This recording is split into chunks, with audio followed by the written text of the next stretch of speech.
So the last lesson we talked about balance. What happens if you lose your balance? Are you going for a swim? Well, I sure hope not. If you learn your brace strokes, you're going to keep yourself safe and sound. So let's talk about bracing. So two main types of brace strokes. There's a low brace where the paddle shaft is below you and you're pushing on the paddle shaft, and a high brace where the paddle shaft is above you and you're hanging on the paddle shaft. Your bread and butter, 95% of the time, is your low brace. So we're mostly going to talk about a low brace today.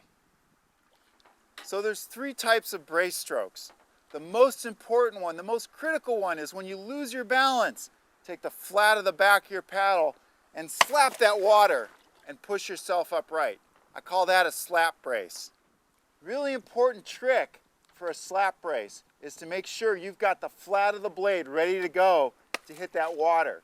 If instead you hit the water with the edge of the blade, it's going to slice right in and you're going to go in right after it. This is one of the reasons I like to paddle with an oval shaft, is because I can tell from the feel of the shaft where the flat of the blade is, so I don't get lost when I need to hit that flat of the blade really fast in a slap brace. So a slap brace is great for when you lean over and you need to get yourself back upright. The problem is you can't just continue to lean on that blade or it's going to sink down into the water. There's no stability then.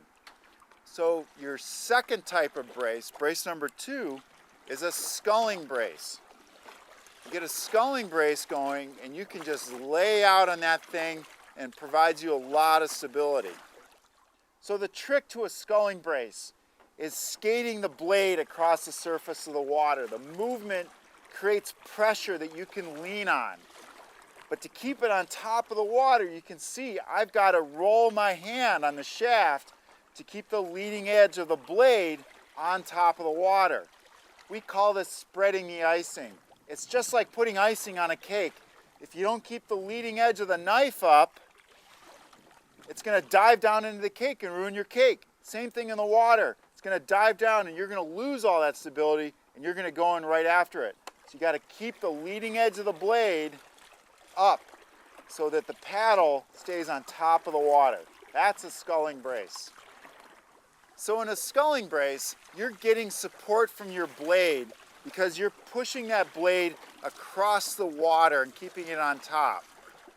Now if your boat's already moving, you can get that same pressure just placing your paddle on top of the water, and that leads to our third brace, the moving brace, a really valuable stroke.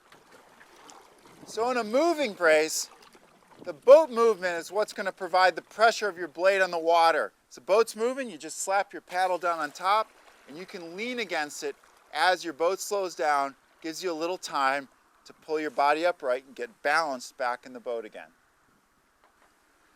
So two things happen when you put in a moving brace that are really handy.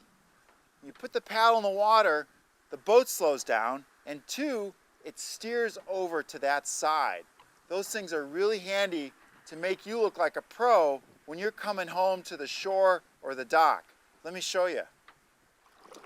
So a moving brace is actually a steering stroke. It's really handy when you're coming into the dock, your boat's moving, angle the boat towards the dock a little bit as you get close, stop your last stroke, just do a brace, moving brace, slows me down and kisses me right up against the dock, and I look like a pro.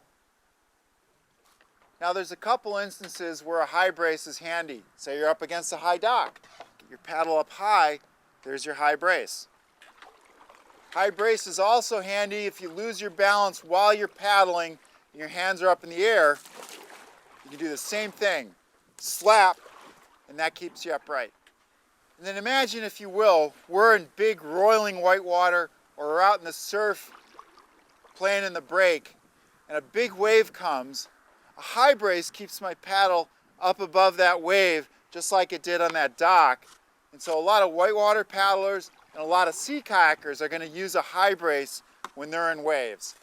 You know, for us going out and paddling recreationally, you're not going to use it as much, and that low brace is going to be the thing. Okay, let's do a quick recap on low braces. The first one is you lose your balance, you're going over. Get the flat of your paddle and slap that water. pull yourself upright and get balanced again. That's the slap brace. Brace number 2, you're out in all this rough rolling water and you need a kickstand just to keep you upright. A sculling brace is something you can really lean on and give yourself some stability out there. And lastly, your boat's moving along, you can just drop your paddle in the water and lean on it with the pressure of the boat speed, and that'll help pull you back upright.